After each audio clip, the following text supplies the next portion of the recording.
Hey everyone, welcome to this session all about enhancing your diet for endometriosis and fertility. I'm really thrilled to be hosting this live training for you and hopefully getting a thing or two from this training. And of course, I would love to hear your questions.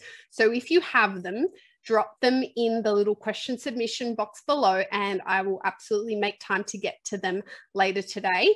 But we're going to get stuck in because there is an absolute lot to cover in this next 45 minutes or so, and I want for you to get the most out of it. So let's get started. So you are in the right place if you're an endometriosis or adenomyosis warrior, formerly diagnosed or suspected to have either of these conditions.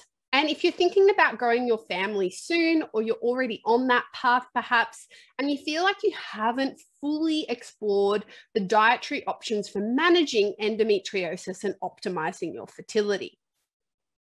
Like I said, if you've got questions, pop them below. Love to hear from you.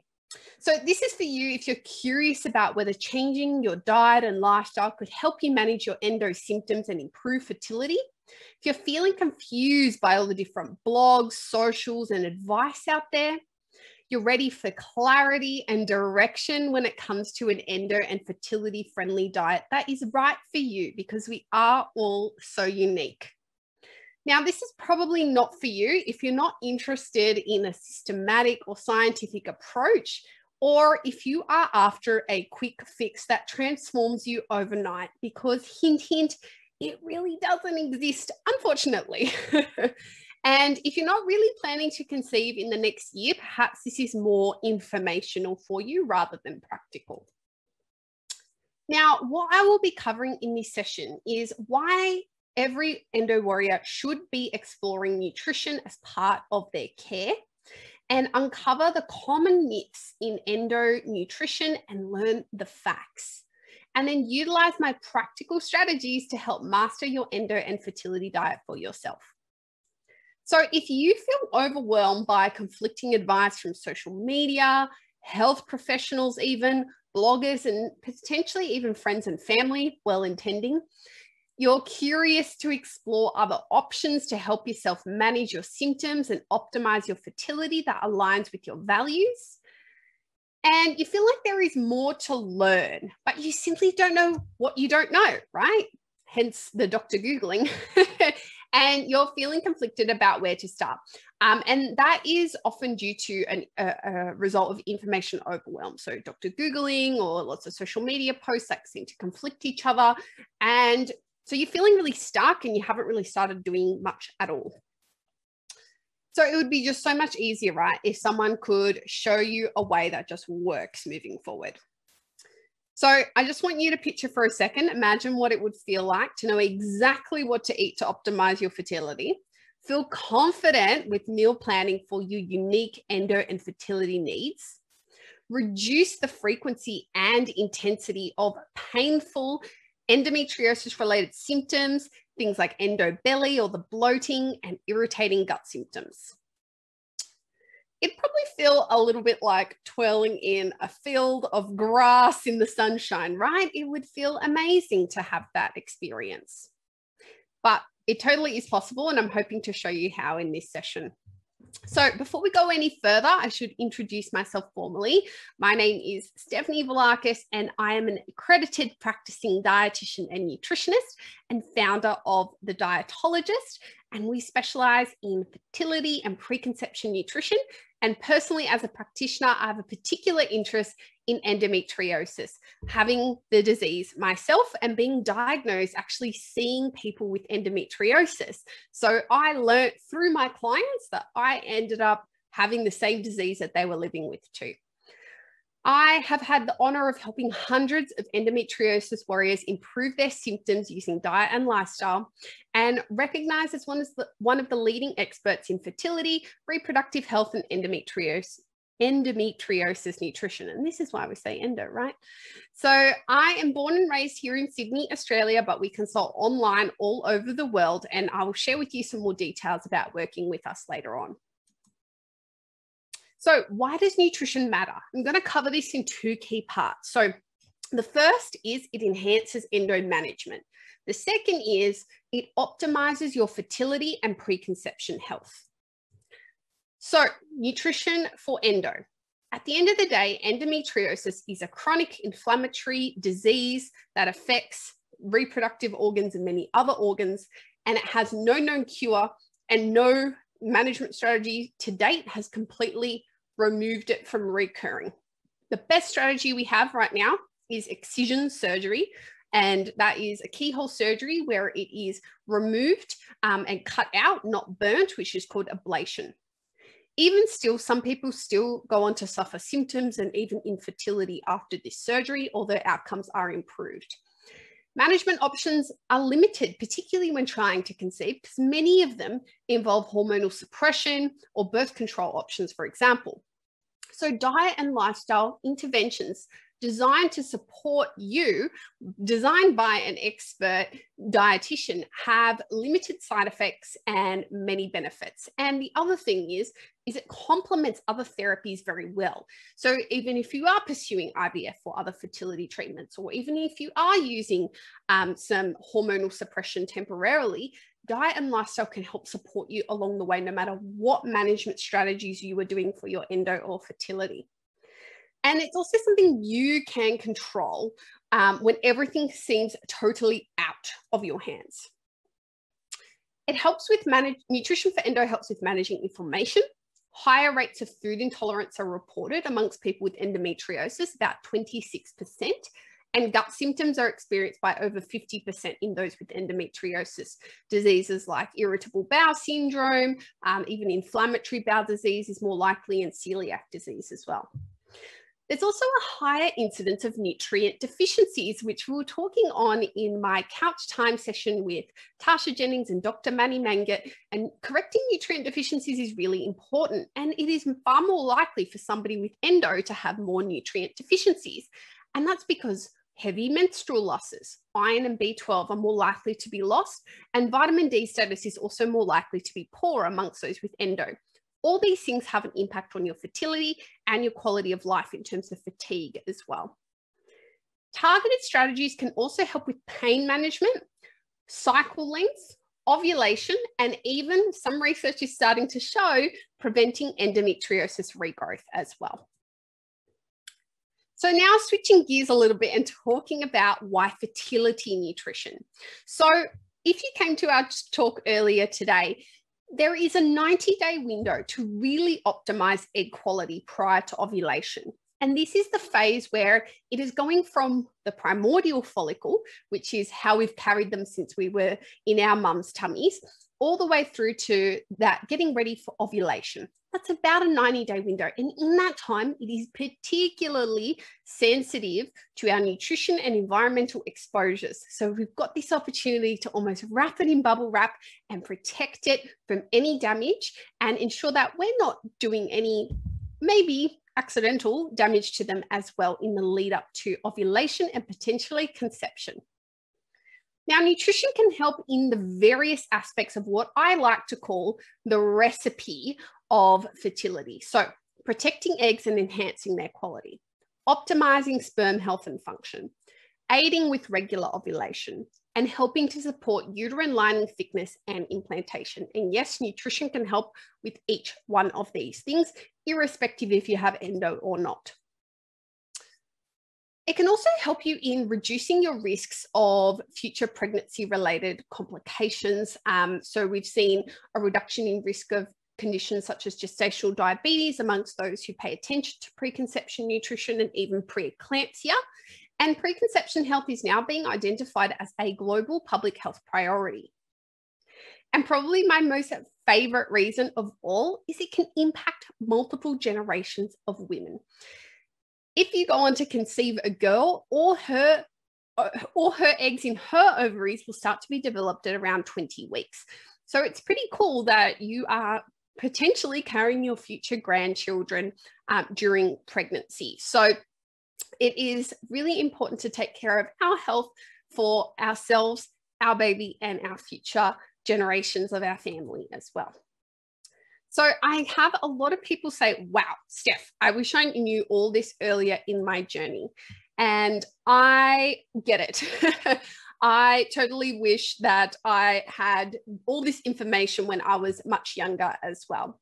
So if you are an endometriosis warrior and you're feeling constantly bloated and tender and you aren't sure what's causing it, you're planning your work and life commitments around ovulation and period pain.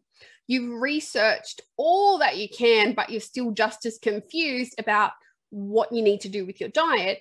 And you know that endo can be affecting your fertility, and you want to really be proactive about that. The issues are there's a complete lack of clarity and consensus when it comes to endo and fertility nutrition, particularly online.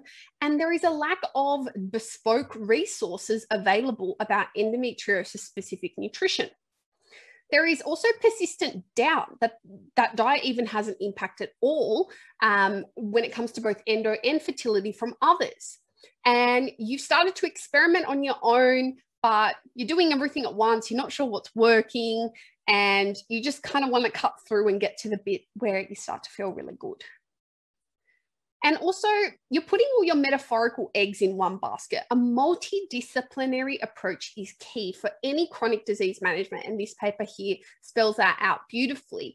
Now, this relates to both fertility and endometriosis. You need a great specialist, a dietitian, a pelvic health physio, perhaps an acupuncturist or traditional Chinese medicine practitioner. You may need support around psychology as well, or a pain specialist. There could be different people that you can draw on at different times in your journey, but it's really important that you build a really solid team to help you. Now, the solution is professional and evidence-based nutrition advice by a qualified healthcare professional like myself that really cuts through the noise, an easy to follow systematic pathway to help you get to the root of what's going on and helping to manage your endo from the inside out, right? And also just stop with the over restricting, which isn't helping anybody anyway. So using my professional and clinical experience, I have designed and implemented my 4-pillar approach, which I'm going to talk you through now, in managing endometriosis to systematically tackle symptoms and focus on changing one thing at a time to get a clear picture of what works for you. A customized fertility-friendly plan with supplement guidance, and I've now done this exact framework with over 50 women in the last just under 12 months, and they're all feeling confident and with much more clarity about their diet, about moving forward and tuning out all the noise, and far less restrictive too, might I add. So this has helped people with suspected endo, confirmed endo, adenomyosis, endometriosis and other conditions associated with it, including PCOS and IBS, those trying to conceive for the first time. I've had people who are trying to conceive their second and third babies, and those who are conceiving through IVF as well. So this approach works for all those kinds of variations. So he knows that unless you start to work out how to take care of yourself with endometriosis first and foremost, you're not going to feel 110% confident about moving forward with growing your family. I know I've definitely felt this way. So get your notepads ready if you haven't already, and we are going to dive right into my 4-pillar approach. So here's the 4 pillars. 1, reducing the inflammation. 2, balancing your hormones. 3, restoring the gut, and 4, boosting your fertility. So let's work through them now. Reducing the inflammation, pillar 1. So endometriosis is characterized by chronic inflammation. Inflammation can directly impact egg quality and your fertility. And inflammation can contribute to painful flare-ups and endobelly, which is kind of that bloating that makes you ironically look like you're pregnant, even when you are desperately hoping to be, but you are not. So the biggest mistake that I see people make in this domain of diet and inflammation is focusing on singular foods instead of looking at the bigger picture. So I will ask you this question. Are these foods inflammatory? Is gluten inflammatory? Is red meat inflammatory? What about dairy, alcohol, caffeine? These are all super common questions I get asked, and it depends on the individual. Sure, 75% of people with endometriosis do better without much gluten in their diet, but is that due to gluten Or is that due to the carbohydrate component in wheat, rye, and barley and other gluten-containing grains called fructan, which is a common trigger for IBS, which we know about 50% of people with endometriosis have IBS. So it's a little confusing. And of course, we don't want to rule out gluten from your diet before you are screened for celiac disease, because that could bring up a false negative. And in fact, there is a 17% celiac disease rate amongst people with endometriosis compared to 1% in the general population. So we do not want to miss celiac disease. The second is red meat. So is red meat out off the table altogether? Absolutely not. Reducing red meat and increasing the quality of lean red meat for those who do eat it is absolutely totally fine, but you will need to listen to your body. If your body's saying, hey, this doesn't feel good for me, then maybe that's something we need to listen to. But it isn't you have to become a vegan tomorrow to help you with your endometriosis and fertility. I generally recommend 1 to 2 times per week having a small portion of lean, high-quality red meat to get your iron, B12, and other bioavailable nutrients like CoQ10 into your diet. But sure, we don't want to overdo it. We don't want to go 500-600 grams of red meat per week. That's too much. Dairy, again, another one that's been shown to be inflammatory apparently, but on balance, when we look at the data, it skews slightly anti-inflammatory. And we do know, of course, people have issues with lactose intolerance and other kind of cow's milk protein intolerances, which I won't get into, but you can usually switch to some other alternative that is equivalent in protein and calcium, such as soy milk and pea milks, for example, or lactose-free milk if you're lactose intolerant, or A2 milk if you've got an A1 protein intolerance. There is almost always another alternative that has fewer ingredients, less oils and other stuff in there that is totally fine, that if you tolerate is fine.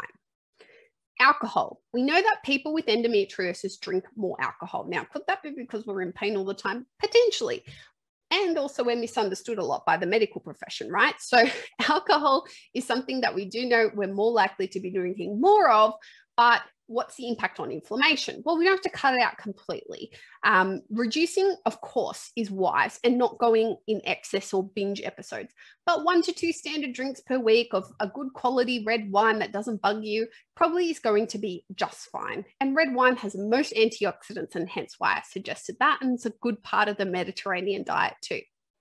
And then caffeine. Now, caffeine is going to be subject to your individual tolerance levels and preferences. Some people it triggers their anxiety more, and we do have some research to say that potentially it may alter estrogen metabolism, which is a key component of endo, which I'll talk on in a moment, which could be another factor if you are drinking in excess. So just bear that in mind. Everybody's different. You probably don't need to cut it out. Some people absolutely feel better cutting it out, but doesn't necessarily mean you have to.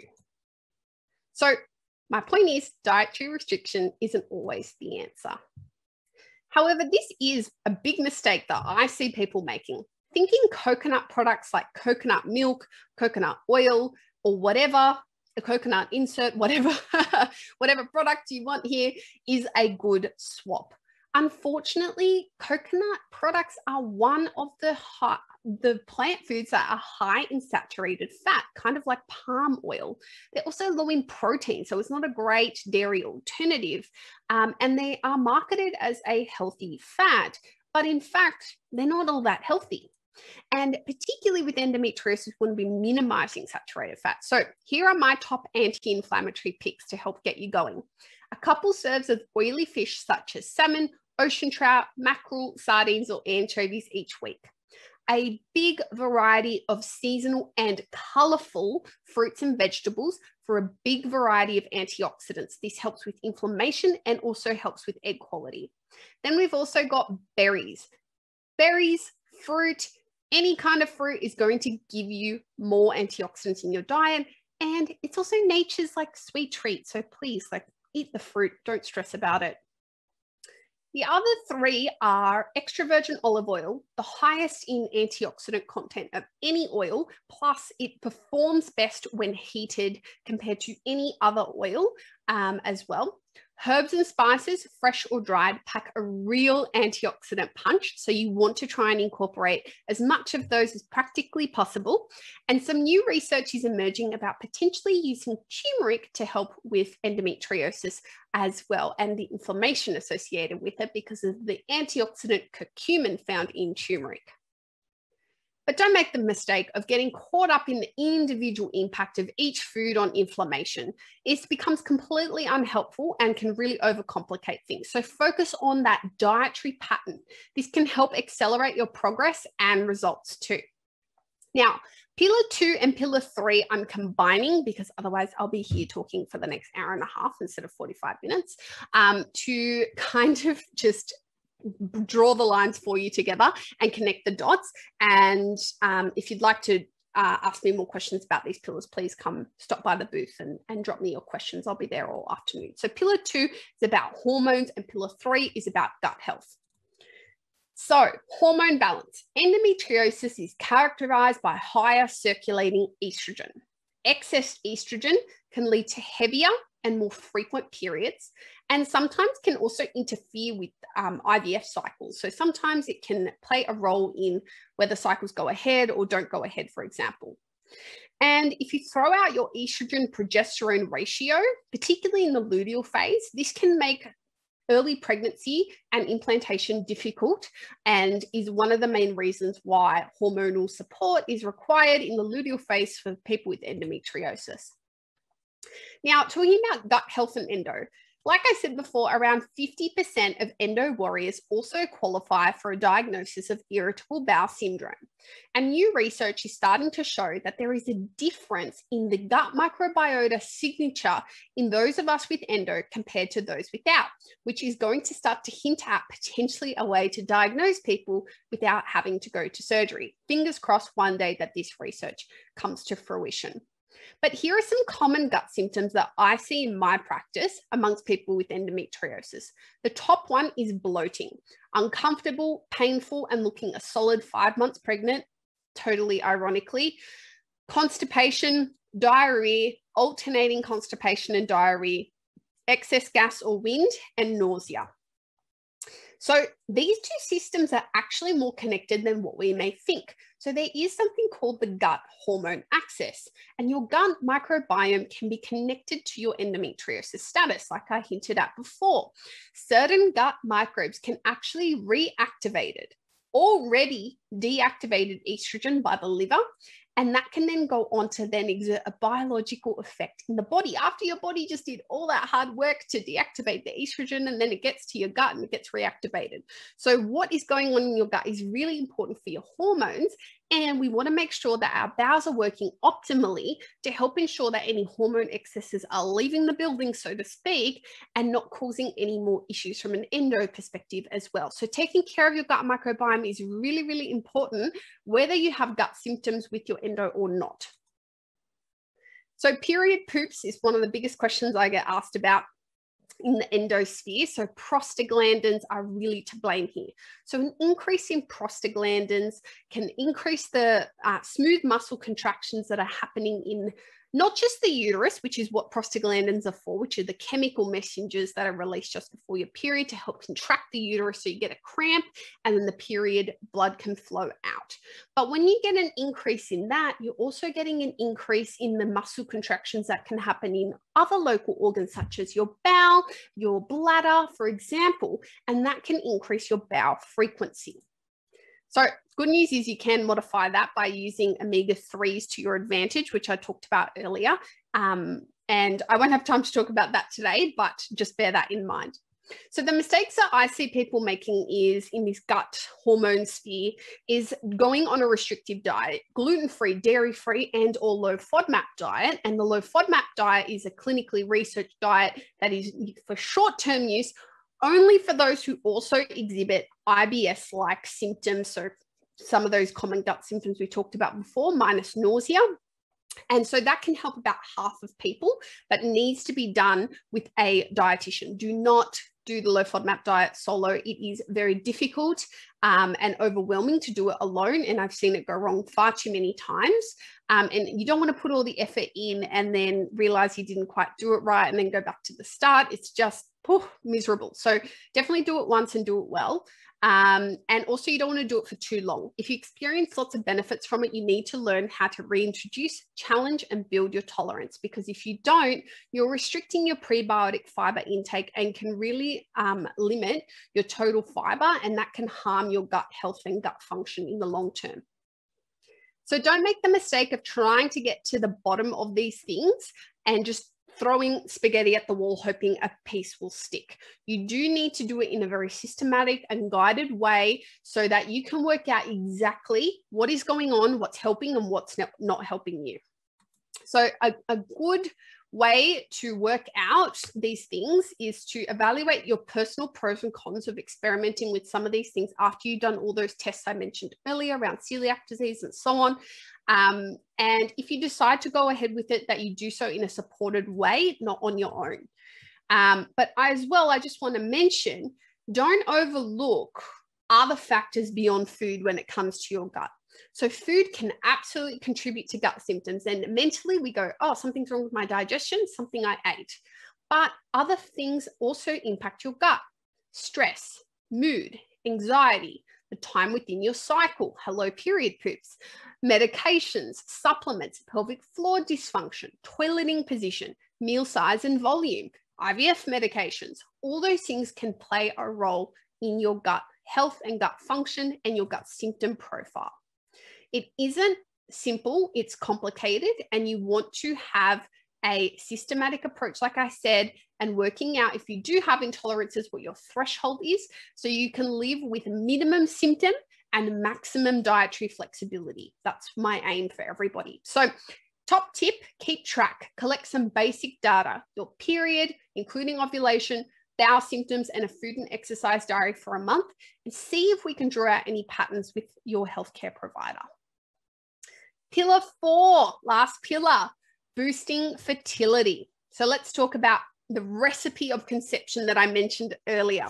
So we've got egg quality, sperm quality, ovulation, fertilization, and implantation. Lots of Asians. And nutrition can help with confidently 4 out of 5. Fertilization is one of those things that's such a fleeting moment. It's really tricky to study, but potentially zinc and calcium may be implicated in fertilization as well. And there's been some cool stuff that's happening in the IVF science world around antioxidant media when being used with IVF to help with fertilization as well. So nutrition can absolutely play a role with any of these arenas, and we should be paying attention to these arenas, whether we have endometriosis or not.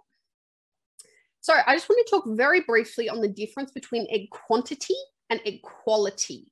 So egg quantity is typically measured via a blood test called an AMH, or anti-Mullerian hormone, and sometimes on an ultrasound called an antral follicle count, which is done at a specific point in your cycle. Now, we all know that our egg count and egg quality declines as we age, especially after the age of 35, but your AMH or your egg count cannot be significantly increased. There is some fluctuation in AMH because it's a proxy marker. So if your vitamin D status is poor, it'll be falsely lowered, for example. So you want to make sure your vitamin D levels are checked at the same time. Now, endometriosis or surgery around the ovaries can impact the quantity of eggs. So it's important to get this checked again after your surgery to make sure that you're aware of what your time frame looks like for conception. Egg quality, however, is really unable to be measured very easily. It does also decline with age, and endo may worsen egg quality because of its inflammatory nature in the pelvic region and impacting egg quality itself. But the good news is that 90-day window, we can try and protect it as much as possible and improve egg quality using diet and lifestyle changes. So it's a bit more modifiable, which is good. So my top tips in this pillar are: focus on egg quality. Inflammation directly impacts egg quality. Damage to the DNA inside the egg is not reversible. So we want to protect the DNA that you have through diet and lifestyle. It's very important. So diet is very important, and supplementation is too, which we talked a lot on in this morning's session. But some key nutrients to focus on here are vitamin D, so getting your levels checked with your doctor, antioxidants, so those colorful fruit and veggies and those inflammatory tips I mentioned earlier, and omega-3 fats as well. Then I want you to focus on implantation.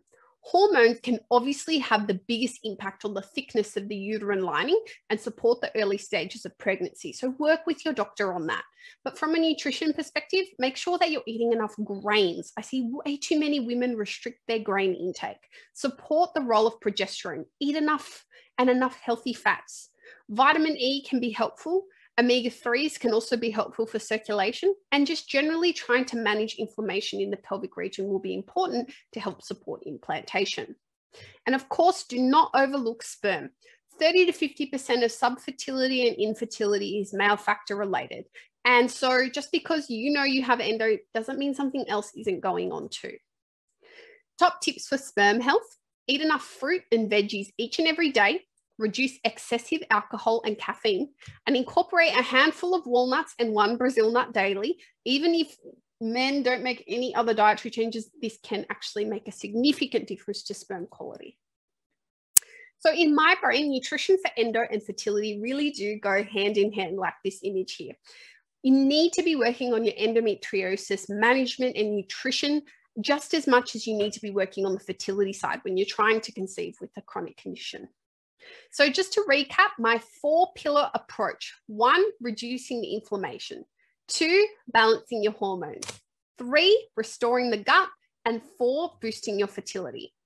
So I've shown you my 4-step formula to help you improve your nutrition for getting pregnant with endo, what the common mistakes are and misconceptions and how to avoid them, and the importance of nutrition in managing endometriosis and optimizing your chances of conceiving. So just a quick question for you. What would living a life with less endo-related pain, bloating, gut symptoms mean to you? If you feel like you need a step-by-step guide on how to learn how to eat well for your unique needs and support your fertility, accountability to help you reach your goals, and guidance when you encounter a roadblock and get stuck, then I would love to invite you to something special that I offer here at the Dietologist. But I just want to talk about some of the key issues that I hear from my clients about trying to seek advice in this area before coming to me. So the problems tend to be, there's so much information out there. Thank you, Instagram. It's hard to figure out where to start. Not so fun. Life gets in the way, which is only natural. And where do you go if you get stuck? And individualized care can also be expensive and sometimes with long wait periods. But what if I could help you with a step-by-step roadmap to solve your endo and fertility diet confusion once and for all, so you can feel really confident about your nutrition whilst trying to conceive and really take the stress out of it?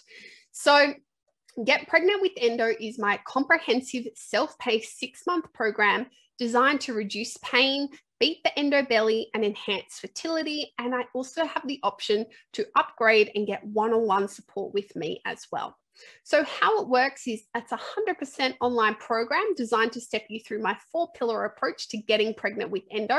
There's video lessons in there, clear action steps, worksheets, and positive support from a community of warriors who are doing the same thing with you. You have 24/7 access to my online course platform with hours of video learning using my 4-pillar approach that I've talked about today, but in a lot more detail. Been working on this for the last 9 to 12 months, developing this program, reviewing all the science and synthesizing it into something that's really practical.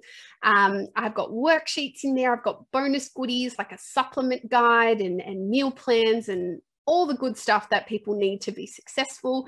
And then I've got some expert interviews to give you a taste of a multidisciplinary experience. So the conversations with a doctor, conversations with an acupuncturist and Chinese medicine specialist, conversations with a physiotherapist and how they can help you on your endo and fertility journey. So this is just a little glimpse of what's inside. I won't talk on and on about it too long, but this has been able to help women who have endo or adeno, symptomatic or not, those going through fertility treatments, including IUI and IVF, trying to conceive unassisted or trying to conceive through IVF. So if you would like to learn more, just let me know. Come and stop by the booth, drop me a message, or you can apply using the application form, which is just this link here. So just punch that into your browser, or you can head over to the website, thedietologist.com.au, and drop us an inquiry there. So got about 10 minutes to go. So I would love to answer all your questions now. And yeah. Great. Thank you so much. So I do have a question, and that's based around the omega-3 foods that you mentioned. Yeah. Are there other options available if you don't eat them? Yes and no.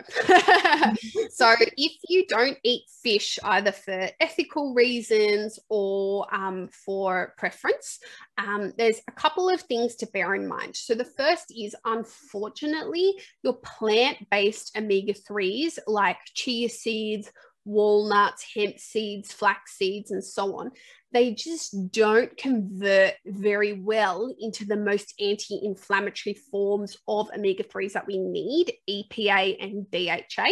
So those forms come in ALA. And so the conversion, you're looking at about 4 to 10%. Now, ALA-rich foods are really great for us independently, but they're not going to give us that high dose of EPA, DHA that we actually need, which is usually about 2,000, 3,000, 4,000 milligrams per day when we're looking at endometriosis and conception. So your options are, if you're open to a fish oil supplement, talking with your healthcare provider about that. There are some medications that fish oil does not blend well with, so please talk to your healthcare provider before starting. And the second is, if you're not comfortable with fish at all, then you would look at an algae-based DHA. Please make sure it's from algae, not from flaxseed oil and so on, because you're going to have the exact same issue that I just spoke on, that you're not going to get that conversion through from ALA into EPA or DHA. Awesome. Now, reducing inflammation, I heard that turmeric is quite good. And so do you think that taking a turmeric supplement is good if you're going through IVF with endometriosis? Turmeric is fabulous, but the trouble with turmeric is that too much or given to the wrong person, it may not be that beneficial, in the sense that absolutely it will still help with inflammation, but it can lower estrogen levels. So if you're in cycle with IVF and you're getting information that maybe estrogen isn't going up as you'd expect, you certainly wouldn't want to be layering a turmeric supplement on top. And also, if you take turmeric long-term or curcumin long-term, you can actually deplete your iron stores quite significantly, which, as I mentioned, people with endometriosis are more at risk of. So you want to be getting some baseline kind of blood work to work out exactly whether that would be relevant to you and your unique situation. And at the end of the day, you can always incorporate turmeric into your diet. So combining turmeric and black pepper, which enhances its absorption, into your diet is totally fine and unlikely to have that impact of affecting your estrogen or iron status, because it's a lot smaller amount, but you can still get some benefit from it. It's very new research, so the exact amount is still up in the air, but we just obviously don't want to have a negative impact on an IVF cycle, for example. Okay, very good. I have a question that's just come through. So what's the time frame prior to trying to conceive? Should you adapt to a better diet? If you have endometriosis, I recommend as soon as practical. So I see a lot of people who are being really proactive about their health. They're looking to manage their endo and thinking about their future fertility, even up to 5 years ahead of time.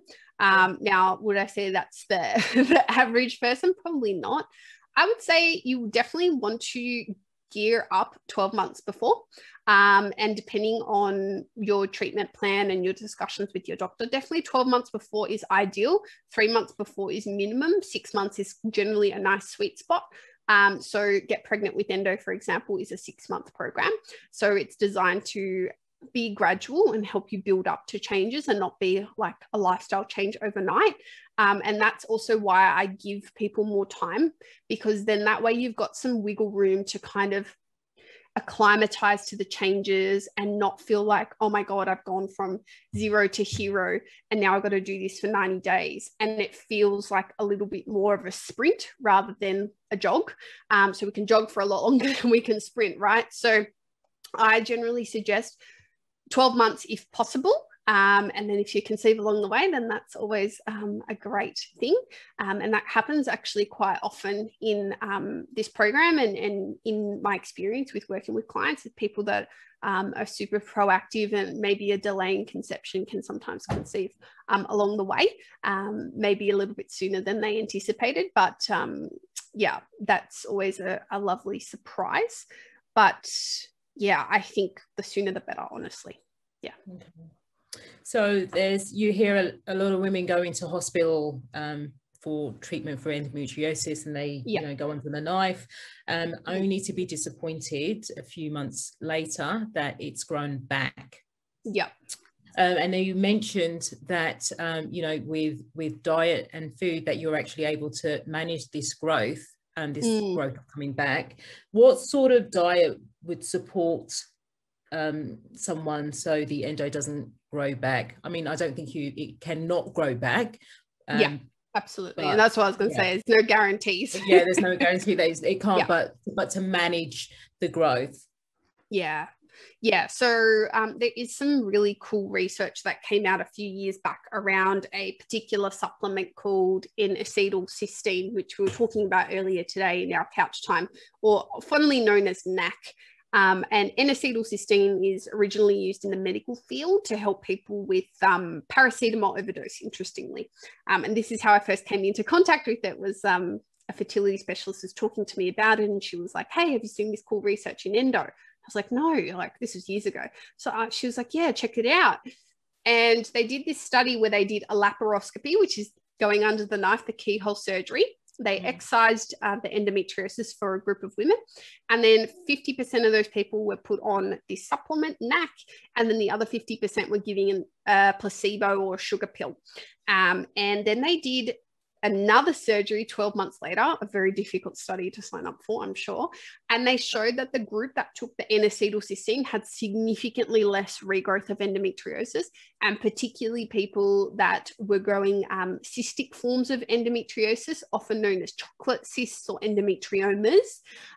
They were significantly less likely to grow back when they took this supplement as the regime that they were prescribed in this trial. So this is now being used in endo management, and is probably one of the top complementing supplements that I use, because it also has great benefits for other issues, PCOS and egg quality and implantation and so on. So speak to your healthcare provider, because again, there are some medical conditions where it shouldn't be taken.